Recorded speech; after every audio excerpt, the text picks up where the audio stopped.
My daughter told me I could come to her wedding, but asked if I'd mind sitting at a separate table so her stepfather could have the spotlight. So I RSVP'd no.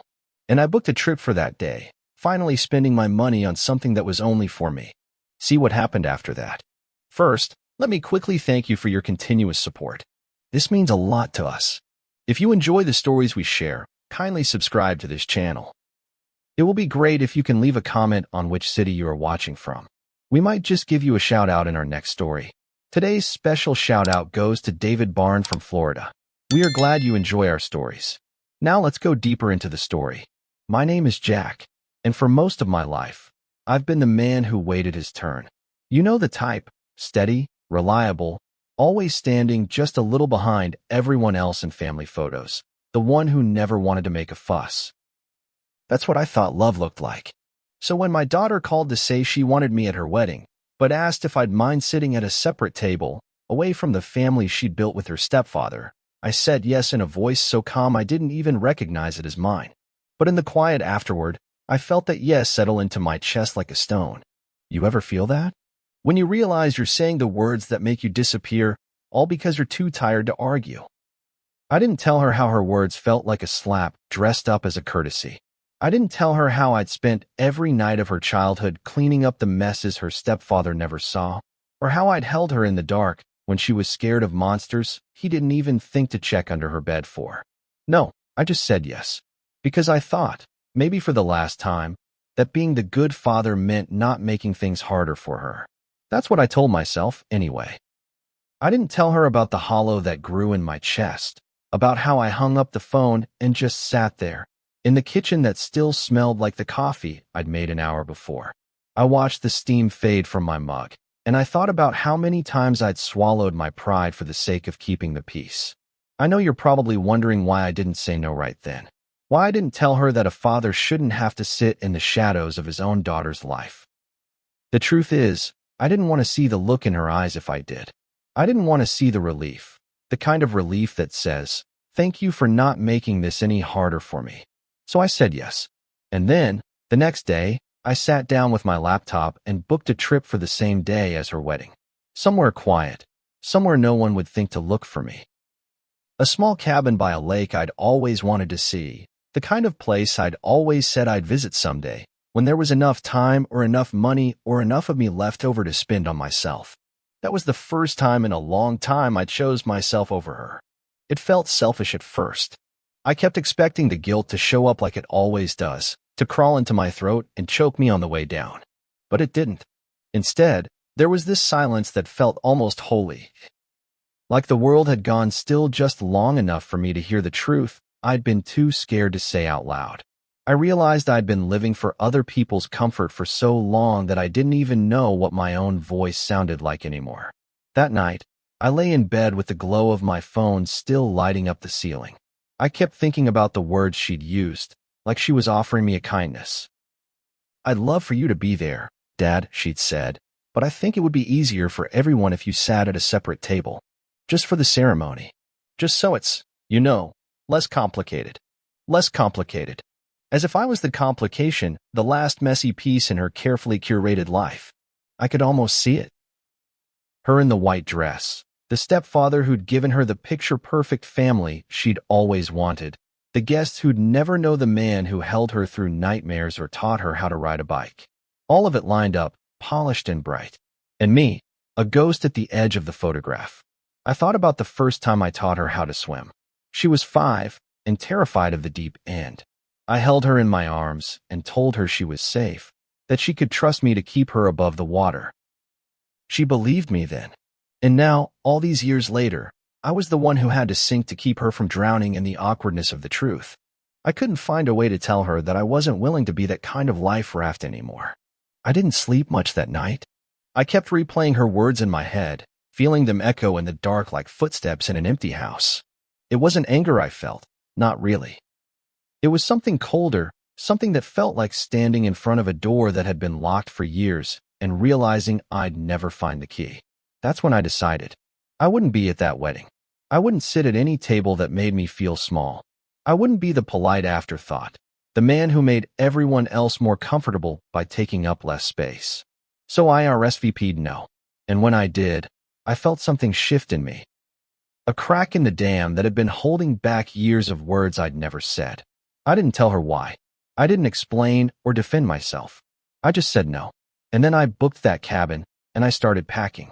It felt almost ceremonial, folding each shirt with a kind of reverence I'd never given myself before. Like I was finally saying, I matter. I matter enough to spend my own money, my own time, on something that's just for me. I didn't tell anyone about the trip. Not my daughter. Not my ex-wife. Not the friends who might have tried to talk me out of it, to tell me I'd regret missing her big day. I didn't need their voices in my head. I'd spent enough of my life measuring my choices against other people's expectations. This was just mine. And if there was any guilt left in me, it was quiet. Smaller than the relief that came every time I pictured that lake, that cabin, that moment when I'd walk away from a table I never wanted to sit at in the first place. By the time the day came to leave, I felt something close to peace. My bag was packed. My mind was clear. And for the first time in years, I wasn't waiting for anyone else's permission to take up space in my own life. I didn't know what I'd find out there. Maybe nothing but a quiet cabin and a cold lake. But it would be mine. And that felt like more than enough. The day I left for the lake was bright and clear in that way that felt almost mocking. Like even the sky wanted to pretend nothing was wrong. I loaded my bag into the back seat of my car, feeling each small weight settle into me the way it always does when I'm about to drive away from something I can't fix. You ever feel that? Like you're driving away from a life that's always been just out of reach? I didn't say goodbye to anyone. Didn't leave a note or send a text. I just got in the car, turned the key, and let the engine's quiet rumble fill up the silence I'd been living with for too long. The roads were empty that morning, long stretches of highway winding through fields that looked almost too green. I remember thinking how everything in the world just kept moving, even when your own life feels like it stopped. I kept the radio off, wanting to hear only the sound of the tires on the pavement and the way my breath caught in my chest every time I thought about that empty chair at my daughter's wedding. I could almost see it, some rented chair tucked in a corner, half hidden by floral centerpieces, a place to sit and watch other people's lives unfold while pretending I was okay with it. But I wasn't. I wasn't okay with it at all. The cabin was smaller than I'd imagined, a single room with a small bed and a kitchen that smelled faintly of cedar. It had a front porch that looked out over the water, the kind of view that makes you feel like you finally stepped outside the noise of the world. I dropped my bag by the door and just stood there for a long time, taking in the quiet. It felt like I was standing on the edge of something. Like if I just stood still enough, the whole weight of my life would finally catch up to me and let me breathe again. I spent the first few hours unpacking in small, deliberate movements. Every shirt folded, every book stacked neatly on the nightstand. It felt like a ritual, a way of telling myself I was allowed to take up space here. I made a pot of coffee, the rich smell filling the small cabin in a way that felt like comfort. And when I took that first sip, sitting alone on the porch with the lake stretching out before me, I realized just how long it had been since I'd done something purely for myself. You ever notice how silence can be loud? How it can fill up every corner of a room and press in on your chest until you feel like you're drowning in it? That's what those first hours felt like. Like I'd stepped into a world where the only voice I could hear was my own, and even that voice felt like it was learning how to speak again. I didn't reach for my phone, didn't check for messages or missed calls. I let the quiet settle in, and for the first time in years, I didn't try to fill it with anything. I wrote a postcard to my daughter that night. I didn't plan to send it. I just needed to put the words somewhere outside of my head. I hope the day was everything you wanted, I wrote. I hope you felt beautiful and loved. I hope you know that I love you, even if I couldn't sit at that table. My hand shook as I wrote it, the pen scratching out a truth I hadn't been able to say out loud. When I finished, I folded it up and slipped it into the drawer by the bed. Some words weren't meant to be sent. Some words were just meant to be acknowledged. The next morning, I woke to the sound of birdsong and the faint rustle of water against the shore. I made another pot of coffee and took it down to the edge of the lake. The water was cold and clear, the kind of quiet that feels like it could heal every bruise you've been carrying. I sat there for a long time, letting the sun warm my face and the wind press against my skin.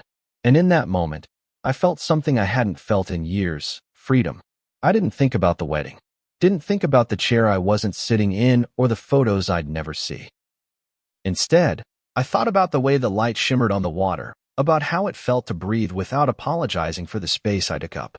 I thought about the man I used to be, the man who said yes to everything, who let himself be shaped by other people's expectations until he couldn't remember where he ended and they began. And I thought about the man I wanted to be now. In the evenings, I'd sit on the porch with a book I'd brought but never opened. I'd watch the sky change colors, the sun sinking behind the trees in a slow, quiet dance.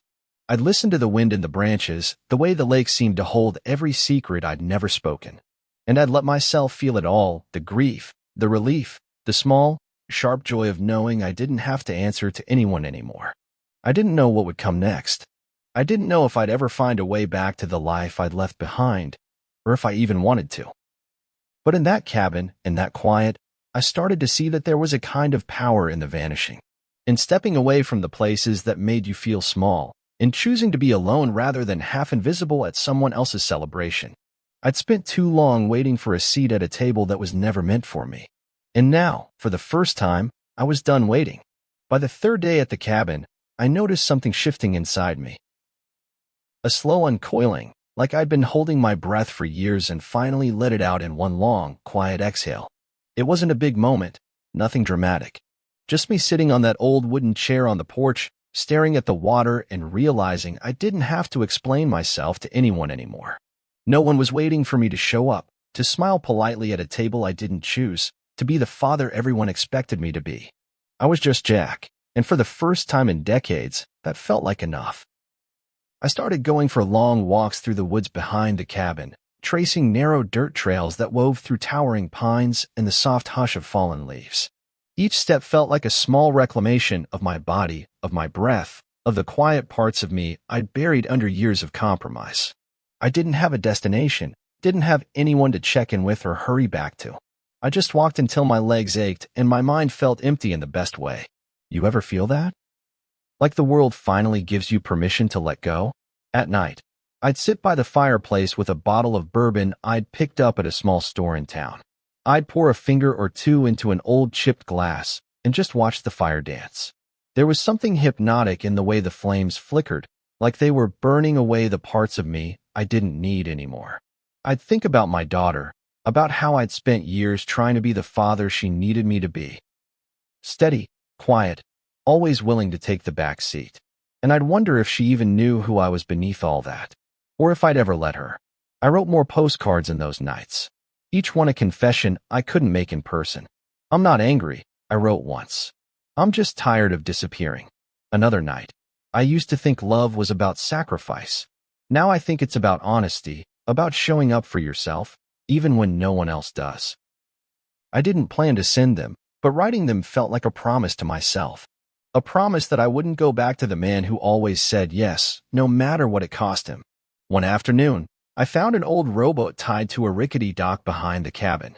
It was half sunk in the water, but I hauled it out and spent hours cleaning it up, scraping away the algae, patching the splintered wood.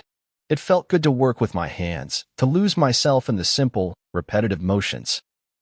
There was a kind of poetry in it, taking something neglected and making it whole again. Maybe that's what I was doing for myself, too. I took the boat out on the lake the next morning, the oars dipping into the glassy water in slow, measured strokes.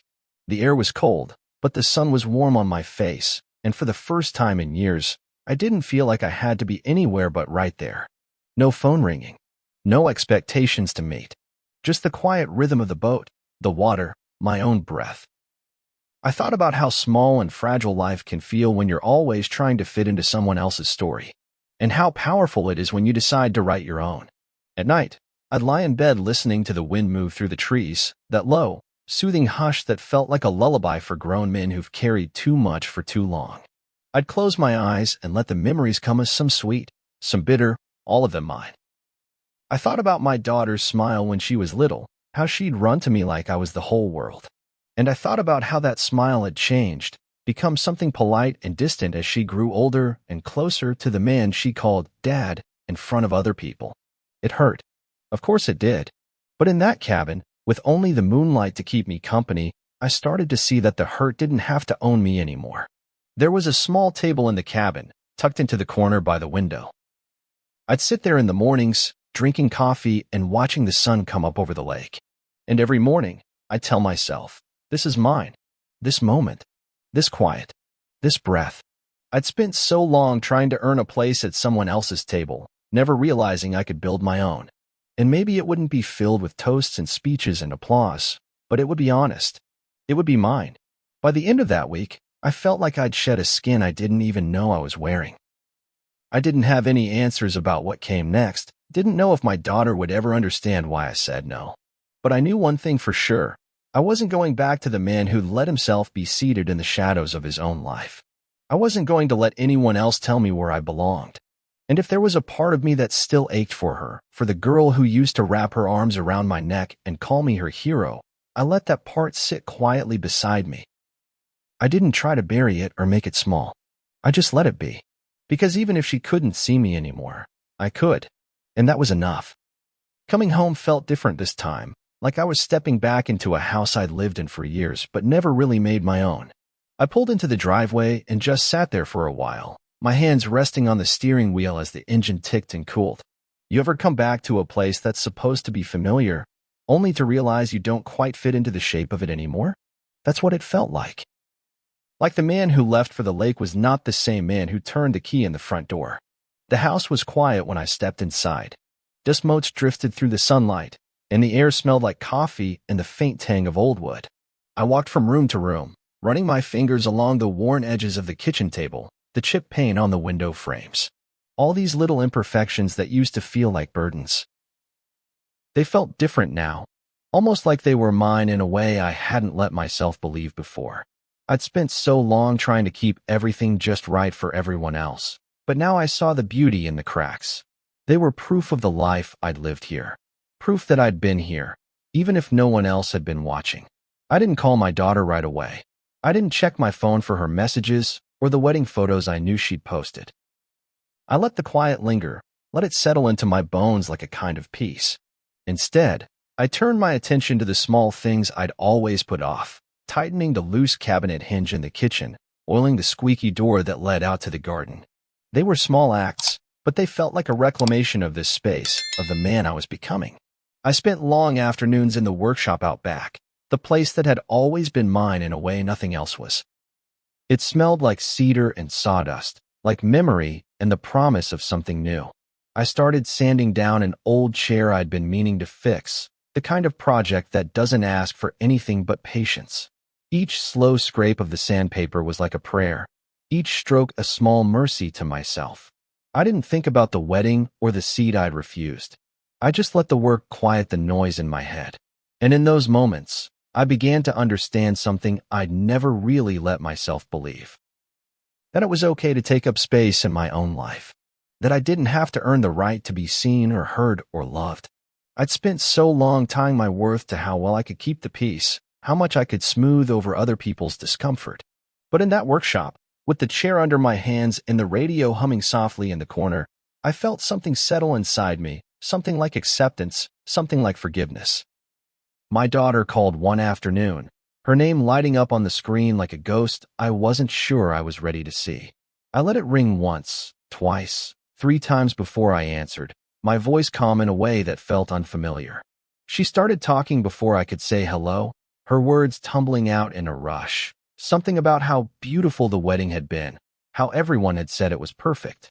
I listened, the phone warm against my ear, and waited for her to mention me. But she didn't, not at first. And when she finally did, her voice got soft, like she was telling me something she didn't want to say out loud.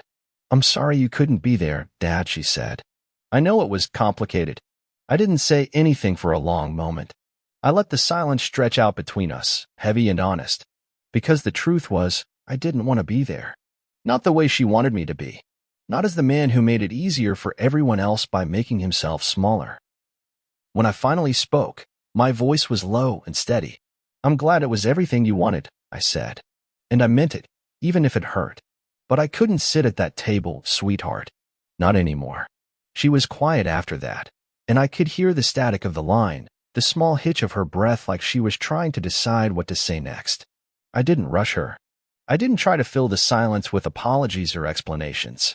I just let her sit with it, let her feel the weight of my choice. Because that's what it was, a choice. And it was mine. We didn't talk much longer after that. She said she'd call again soon, and I said okay. But I didn't hold my breath. I learned something at that lake, something I wasn't willing to let go of. I learned that love doesn't always look like staying. Sometimes it looks like stepping away from the table, from the people who don't know how to make room for you. Sometimes it looks like building something for yourself, even if no one else understands why. That night, I sat in the workshop long after the sun had gone down, the only light coming from a small lamp on the workbench. I ran my hand over the chair I'd been sanding, the wood smooth and warm under my fingers. It wasn't finished yet. There were still rough patches, places that needed more work. But it was mine. And as I sat there in the quiet, I realized that was enough. More than enough. The knock on my door came on a Saturday morning, just after I'd settled into my workshop with a cup of coffee that had gone cold in my hands. I knew it was her before I even opened the door. There was a weight in the air, a kind of gravity that had been pulling at me since I hung up the phone. My daughter stood there, her new husband a half step behind her, both of them looking like they'd rehearsed what they were going to say all the way here. I felt my breath catch in my chest as I took them in, the way her eyes shifted around the doorway, the way he hovered just out of reach. You ever see someone you love standing there, and know there's 100 conversations between you, and none of them are going to be easy? I didn't invite them in right away. I leaned against the door frame, the wood solid against my shoulder, and just waited. She cleared her throat, her fingers twisting in the hem of her sweater like she was trying to find her balance. "Dad," she said, her voice soft but sure. "Can we come in?" I nodded, stepping back to let them pass, and felt the way the air shifted around us. The house felt smaller with them in it, like all the years of unspoken things were crowding in to watch. We sat at the kitchen table, the same table where I'd eaten 1,000 quiet breakfasts alone. Her husband sat stiffly in the chair beside her, his hands folded neatly in his lap, his gaze flicking around the room like he was cataloging everything he didn't understand. My daughter reached across the table, her hand hovering over mine, but she didn't touch me. "I know you were hurt," she said, and her voice trembled in a way that made me want to reach for her, to comfort her like I used to. But I didn't. I let her words hang there, heavy and unresolved. "I didn't mean to make you feel like you didn't belong," she said, her eyes bright with something I couldn't name. Regret, maybe. Or just the weight of realizing how deep the hurt went. I thought it would be easier. For everyone. Her husband shifted beside her, his hand resting on her shoulder like he was trying to anchor her. I watched them both, and for the first time I saw how young they still were in so many ways. How much they still believed that love was about making things neat and easy. "I know," I said, my voice steady. "I know you didn't mean it to hurt. But it did." She flinched a little, like my words had cut through the careful script she'd prepared. "I've spent a long time being the man who made things easier," I continued, my hands resting flat on the table, palms open. "The man who stepped back so everyone else could have what they wanted. But I can't do that anymore. I won't." Her eyes welled up, and for a moment I thought she might reach for me. But she didn't. "I don't want to lose you," she whispered.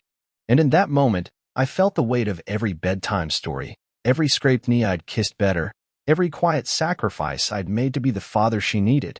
I loved her more than I knew how to say, but I also knew that love wasn't about disappearing to keep her comfortable. It was about showing up, even if it meant showing up in a way she didn't expect. "You're not going to lose me," I said. "But you're going to have to accept that I'm not going to sit at a table that makes me feel like I don't belong. I won't do it. Not for you. Not for anyone." Her husband's jaw tightened, but he didn't say a word. Maybe he understood, or maybe he didn't. I didn't care. This wasn't for him. The silence that followed was the kind that fills your lungs and makes it hard to breathe. But I didn't try to break it. I let it be there, solid and honest. She wiped at her eyes, her fingers trembling, and when she finally looked at me, I saw something in her gaze I hadn't seen in years, respect. Or maybe just the beginning of it.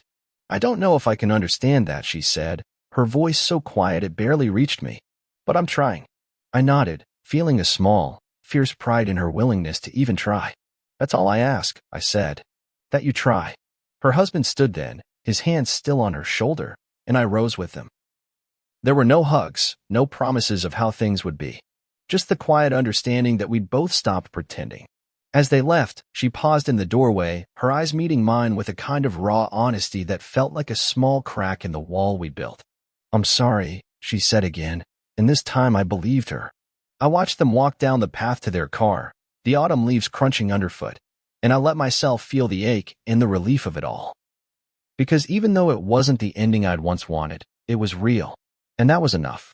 I stood there in the doorway long after they'd gone, the house around me quiet and still, and I realized that this was the final piece of it, this moment of quiet confrontation, of standing in the center of my own life and saying, I deserve to be here. I deserve to be seen. I deserve to be loved without having to make myself smaller. It wasn't about the wedding anymore, or the seat at the table. It was about me, about the man I'd always been and the man I was becoming. And as I turned back to the house, to the small workshop where I'd left the chair half finished, I felt something settle in my chest, a calm, steady certainty that I wasn't going to disappear again. Not for her, not for anyone, because this was my story, and for the first time in a long time, I was ready to tell it. The days after she left were quiet in a way that didn't feel empty. It felt deliberate. Like every hour was a small breath of freedom, a chance to build something that was finally just for me. I went back to the workshop, the chair still waiting in the corner, and I ran my hand along the smooth wood. It was nearly finished, but there were still rough edges, places that needed careful sanding, patient attention. Like me, I thought. Still in the process of becoming. I spent whole afternoons there, the radio humming low, the scent of cedar and dust settling into my clothes. With every stroke of the sandpaper, I felt a little more of the noise of the world fall away. I didn't think about the wedding or the seat I'd refused. I didn't think about whether she'd call again or if we'd ever find a way back to each other. Those were questions for another day. For now, it was enough to let my hands do the quiet work of making something whole. In the evenings, I'd take my coffee out to the garden, the last warmth of the sun brushing my face. I'd watch the wind move through the branches, the light shifting in slow, graceful arcs. It was the kind of quiet that felt like it had been waiting for me, like the world had always been there, patient and open, if I could just learn to stop apologizing for the space I took up in it. One morning, I carried the finished chair out to the back porch. It was simple, nothing fancy. Just clean lines and sturdy legs, the kind of thing that didn't ask for attention but still had a quiet dignity all its own. I sat down in it, feeling the way that would fit against my back, the way it held me up without demanding anything in return. It was mine, and in that moment, I realized that was the whole point. I didn't need anyone else's permission to build something that was mine alone. I thought about my daughter sometimes, about the way her voice had caught in her throat when she said she was sorry. I knew we weren't done. I knew there would be more conversations, more places where our edges would rub raw and maybe, if we were lucky, soften each other. But I also knew I wasn't going to chase her down anymore. I wasn't going to beg for a seat at her table or anyone's. I'd found my own. In the quiet of those days, I started to see that this was the real revenge. Not the kind that scorches the earth or leaves people broken, but the kind that quietly, stubbornly reclaims what was always yours to begin with. My life, my peace, my right to stand in the center of my own story without making myself small for someone else's comfort. I didn't know what the future would look like. Maybe there would be more distance. Maybe there would be new bridges built, slowly and carefully, one honest word at a time. But I wasn't afraid of that anymore. I'd stopped measuring my worth by how easily I could smooth over other people's discomfort. I'd stopped believing that love meant erasing myself. So I sat in that chair on the back porch, the sun warm on my face, and I let myself just be. No apologies. No shrinking. No need to be anything other than exactly who I was, a man who had learned, finally, that the only seat he ever really needed was the one he made for himself. If you've ever had to choose between keeping the peace and protecting someone you love, then you know, sometimes doing the right thing doesn't look brave. It just looks quiet. But that kind of quiet? That's power. If this story hit close to home, if you saw yourself in the middle of it somewhere, then maybe stick around. I share stories like this every single day about loyalty, letting go, and the moments that change everything. Hit that subscribe button. Join the quiet ones who never stop fighting for what matters.